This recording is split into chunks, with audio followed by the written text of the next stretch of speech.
Usa tu presencia. Cuando tus objetivos están solos, suceden cosas importantes. La menor sensación de alivio de que no estés ahí. Y todo habrá terminado.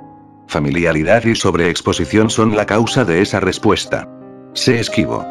Entonces, para que cuando estés lejos, ansíen verte de nuevo. Y solo te asociarán con ideas gratas. Ocupa la mente de tus blancos alternando una presencia incitante con una fría distancia. Momentos eufóricos con ausencias calculadas. Asóciate con imágenes y cosas poéticas. Para que cuando ellos piensen en ti, empiecen a verte a través de un halo idealizado. Cuanto más figures en su mente, más te envolverán en seductoras fantasías. Nutre estas fantasías con sutiles inconsecuencias y cambios en tu conducta. Presencia y ausencia poética. En 1943, el ejército argentino derrocó al gobierno. Un popular coronel de 48 años de edad, Juan Perón, fue nombrado secretario del Trabajo y Asuntos Sociales. Perón era un viudo con afición por las jóvenes. Al momento de su nombramiento, sostenía una relación con una adolescente, a la que presentaba a todos como su hija. Una noche de enero de 1944, Perón estaba sentado entre los demás líderes militares en un estadio de Buenos Aires, asistiendo a un festival artístico. Ya era tarde y había algunos asientos vacíos a su alrededor. De buenas a primeras, dos jóvenes y hermosas actrices le pidieron permiso para sentarse. ¿Era broma? Estaría encantado. Reconoció a una de las actrices. Era Eva Duarte, estrella de las radionovelas cuya fotografía solía aparecer en la portada de los tabloides. La otra actriz era más joven y bonita. Pero Perón no podía quitarle los ojos de encima a Eva, quien hablaba con otro coronel. En realidad ella no era su tipo en absoluto. Tenía 24 años. Demasiado grande para su gusto. Iba vestida en forma un tanto vulgar. Y había algo glacial en su actitud. Pero ella lo volteaba a ver a veces. Y su mirada lo emocionó. Desvió la vista un momento. Y cuando vino a saber, ella ya se había cambiado de asiento y estaba a su lado. Empezaron a platicar. Ella estaba pendiente de cada una de sus palabras. Sí. Todo lo que él decía coincidía exactamente con lo que ella pensaba. Los pobres. Los trabajadores. Ellos eran el futuro de Argentina. Eva había conocido la pobreza. Casi había lágrimas en sus ojos cuando dijo, al final de la conversación, gracias por existir. Los días siguientes, Eva se las arregló para deshacerse de la hija de Perón y establecerse en su departamento. Donde quiera que él mirara, ella estaba ahí, haciéndole de comer, cuidándolo cuando se enfermaba, asesorándolo en política. ¿Por qué la dejaba quedarse? Usualmente él tenía una aventura con una joven superficial. Y luego se libraba de ella cuando parecía que ya había permanecido demasiado. Pero en Eva no había nada superficial. Al paso del tiempo, él se dio cuenta de que se volvía adicto a la sensación que ella le transmitía. Eva era absolutamente leal. Y reflejaba cada una de sus ideas, ensalzándolo sin cesar. Él se sentía más masculino en su presencia. Eso era. Y más poderoso. Ella creía que él era el líder ideal del país. Y esa certeza lo afectó. Eva era como las mujeres de los tangos que tanto le gustaban a él. Las sufridas mujeres de las calles que se convertían en sagradas figuras maternas y cuidaban de sus hombres. Perón la veía todos los días.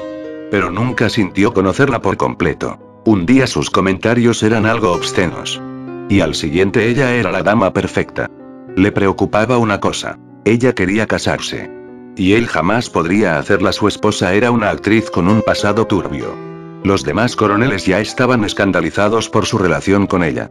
No obstante, la aventura continuó. En 1945, Perón fue destituido y encarcelado. Los coroneles temían su creciente popularidad y desconfiaban del poder de su amante, quien parecía ejercer total influencia en él. Fue la primera vez en casi 2 años que él estuvo solo de verdad. Y efectivamente separado de Eva. De pronto sintió que nuevas emociones lo invadían. Llenó la pared con fotografías de ella. Afuera se organizaban importantes huelgas para protestar por su encarcelamiento. Pero él solo podía pensar en Eva. Era una santa. Una mujer predestinada. Una heroína. Él le escribió, solo estando lejos de los seres queridos podemos medir nuestro afecto.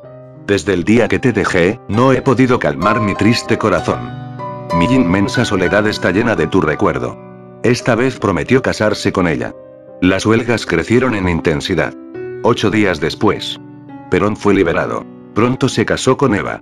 Meses más tarde se le eligió presidente. Como primera dama, Eva asistía a las ceremonias oficiales con sus un tanto burdos vestidos y joyas. Se le consideraba una exactriz de copioso guardarropa. Luego, en 1947, hizo una gira por Europa. Y los argentinos siguieron cada uno de sus movimientos, las extasiadas multitudes que la recibieron en España. Su audiencia con el Papa, en su ausencia. Su opinión sobre ella cambió. Qué bien representaba el espíritu argentino. Su noble sencillez. Su dramático estilo. Cuando regresó semanas después, la colmaron de atenciones. También Eva había cambiado durante su viaje a Europa. Recogió su teñido pelo rubio en un chongo severo. Y vestía trajes sastre. Era una apariencia seria. Adecuada para una mujer que sería la salvadora de los pobres. Pronto era posible ver su imagen en todos lados. Sus iniciales en las paredes. Las sábanas. Las toallas de los hospitales para los pobres. Su perfil en las camisetas de los jugadores de un equipo de fútbol de la parte más pobre de Argentina, cuyo club ella patrocinaba. Su gigantesco rostro sonriente que cubría los costados de los edificios. Puesto que indagar algo personal sobre ella se había vuelto imposible. Empezaron a surgir toda suerte de elaboradas fantasías en torno suyo. Y cuando el cáncer cegó su vida, en 1952, a los 33 años, la edad de Cristo al morir, el país se vistió de luto. Millones desfilaron ante su cadáver embalsamado. Ya no era una actriz de radio, una esposa, una primera dama, sino Evita, una santa. Interpretación. Eva Duarte era hija ilegítima y había crecido en la pobreza. Huido a Buenos Aires para ser actriz y tenido que hacer muchas cosas de mal gusto para sobrevivir y salir adelante en el mundo del teatro. Su sueño era escapar a toda restricción a su futuro. Porque era sumamente ambiciosa. Perón fue la víctima perfecta. Se creía un gran líder. Pero lo cierto era que iba en camino de convertirse en un viejo libidinoso demasiado débil para ascender.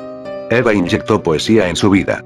Su lenguaje era florido y teatral. Lo rodeaba de atenciones. Al punto mismo del sofoco. Pero el diligente servicio de la mujer a un gran hombre era una imagen clásica. Celebrada en innumerables tangos. Sin embargo, ella logró seguir siendo elusiva. Misteriosa. Como una estrella de cine que se ve todo el tiempo en la pantalla pero a la que en realidad jamás se conoce. Y cuando Perón se vio finalmente solo, en la cárcel, estas imágenes y asociaciones poéticas estallaron en su mente. La idealizó sin límite. En cuanto a él, Eva ya no era una actriz de oscuro pasado. Ella sedujo a una nación entera en la misma piel. El secreto fue su dramática presencia poética, combinada con un dejo de elusiva distancia. Con el tiempo, en ella se veía lo que se quisiera. Hasta la fecha la gente sigue fantaseando acerca de cómo era Eva en realidad. La familiaridad destruye la seducción. Es raro que esto ocurra pronto. Hay mucho por saber de una nueva persona. Pero puede llegar un momento en que el objetivo empiece a idealizarte y fantasear contigo. Solo para descubrir que no eres lo que creyó. Esto no se debe a que se te vea demasiado. Estés demasiado disponible. Como algunos imaginan. De hecho, si tus objetivos te ven muy poco, no les darás nada para sostenerse. Y otro podría atrapar su atención. Tú tienes que ocupar su mente. Aquello se debe más bien a que eres demasiado coherente. Demasiado obvio. Excesivamente humano y real. Tus blancos no pueden idealizarte si saben mucho de ti. Si empiezan a verte como demasiado humano. No solo debes mantener cierto grado de distancia, también debe haber algo fantástico y embrujador en ti. Que desencadene toda clase de deliciosas posibilidades en su mente. La posibilidad que Eva representaba era la de ser lo que en la cultura argentina se consideraba la mujer ideal devota. Maternal. Santa. Pero existen incontables ideales poéticos que tú puedes tratar de encamar. Caballerosidad. Aventura. Romance y demás son ideales igualmente fuertes. Y si posees un aire de ellos, podrás insuflar poesía suficiente para llenar la cabeza de los demás de sueños y fantasías. A toda costa debes personificar algo. Aun si es malo e indecoroso. Todo con tal de evitar la mancha de la familiaridad y la ordinariez.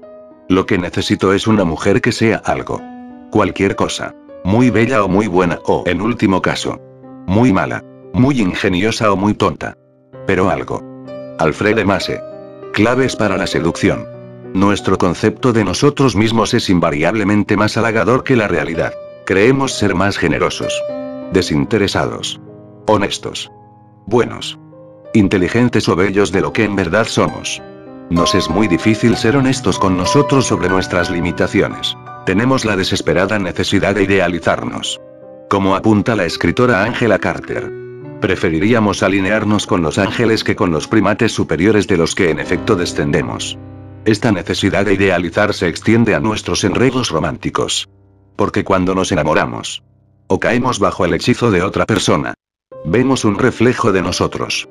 La decisión que tomamos al optar relacionarnos con otra persona revela algo nuestro, íntimo e importante. Nos resistimos a vernos enamorados de alguien ordinario, soezoso, porque eso sería un desagradable reflejo nuestro.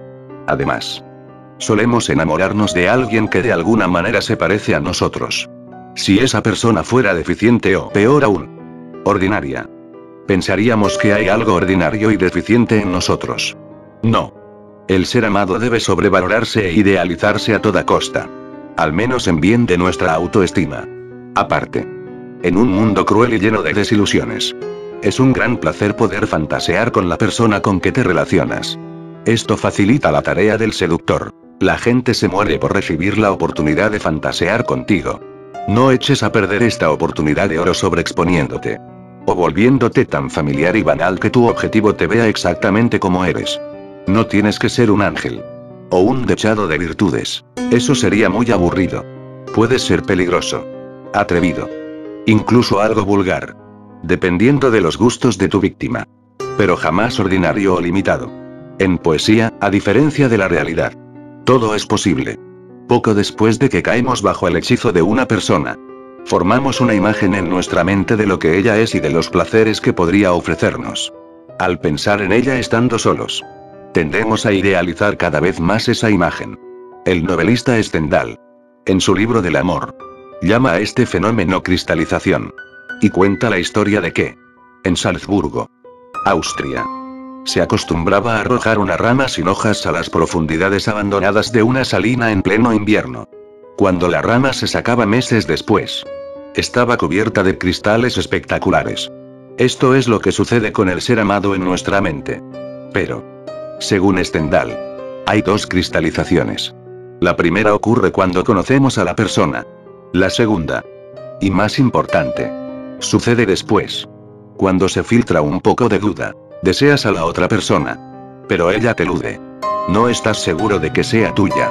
Esta pizca de duda es crucial. Hace que tu imaginación trabaje el doble. Acentúa el proceso de poetización. En el siglo XVII el duque de Lauzun, el gran libertino, logró una de las seducciones más espectaculares de la historia, la de la grande Mademoiselle, la prima del rey Luis XIV y la mujer más rica y poderosa de Francia.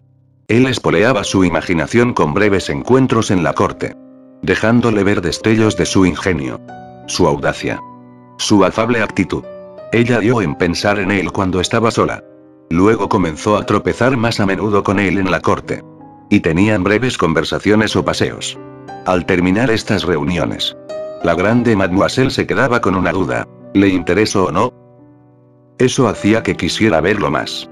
Para disipar sus dudas, empezó a idealizarlo fuera de toda proporción. Porque el duque era un bribón incorregible.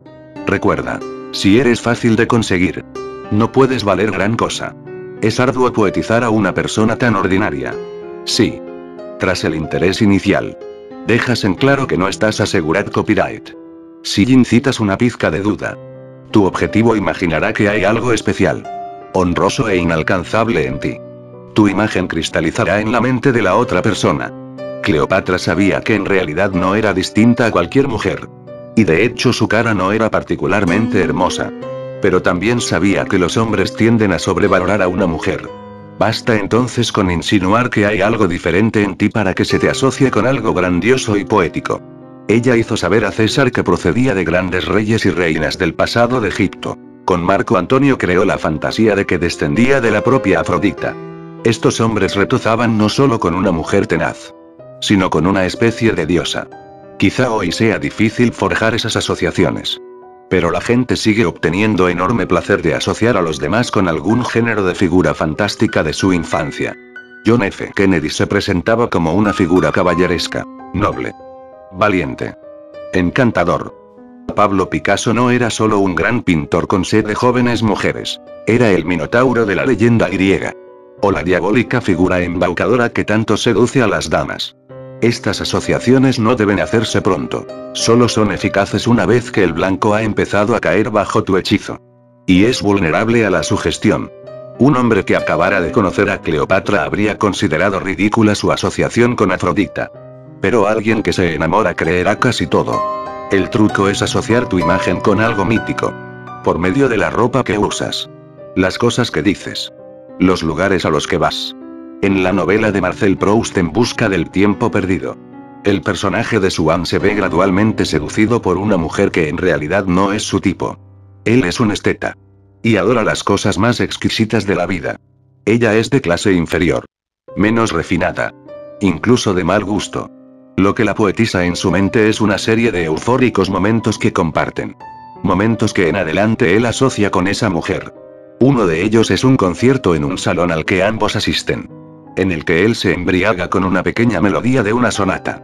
Cada vez que piensa en ella, recuerda esa escueta frase. Pequeños regalos que ella le ha dado. Objetos que ella ha tocado o manipulado. Empiezan a cobrar vida por sí solos. Una experiencia intensa de cualquier índole. Artística o espiritual. Permanece en la mente mucho más que la experiencia normal. Debes hallar la manera de compartir esos momentos con tus objetivos: un concierto, una obra de teatro, un encuentro espiritual, lo que sea. Para que ellos asocien contigo algo elevado. Los momentos de efusión compartida poseen enorme influencia seductora. Asimismo, cualquier clase de objeto puede imbuirse de resonancia poética y asociaciones sentimentales. Como se dijo en el capítulo anterior, los regalos que haces y otras cosas pueden imbuirse de tu presencia, si se asocian con gratos recuerdos. Su vista te mantendrá en la mente de tu víctima y acelerará el proceso de poetización. Aunque se dice que la ausencia ablanda el corazón. Una ausencia temprana resulta mortal para el proceso de cristalización. Como Eva Perón. Rodea a tus objetivos de atención concentrada, para que en esos momentos críticos en que están solos, su mente gire en medio de una especie de arrebol. Haz todo lo que puedas por mantener a tu objetivo pensando en ti. Cartas. Recuerdos.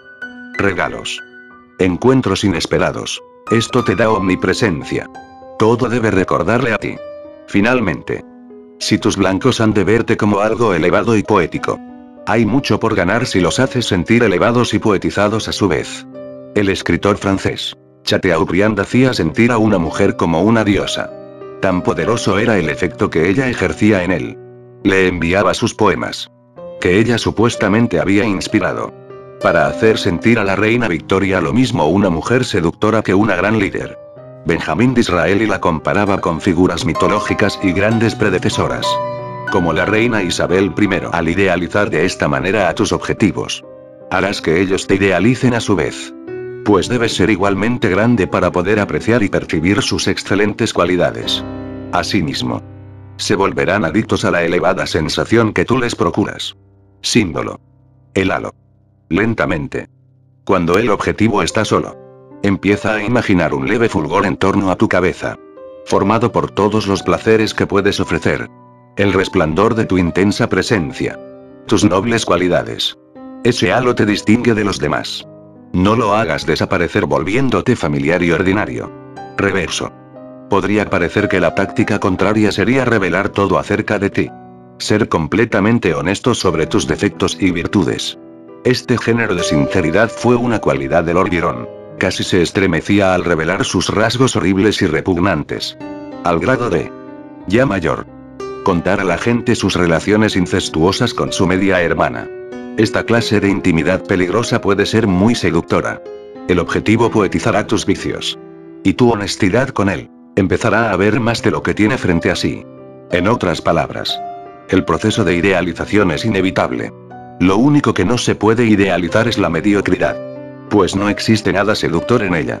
No hay manera de seducir sin crear alguna especie de fantasía y poetización.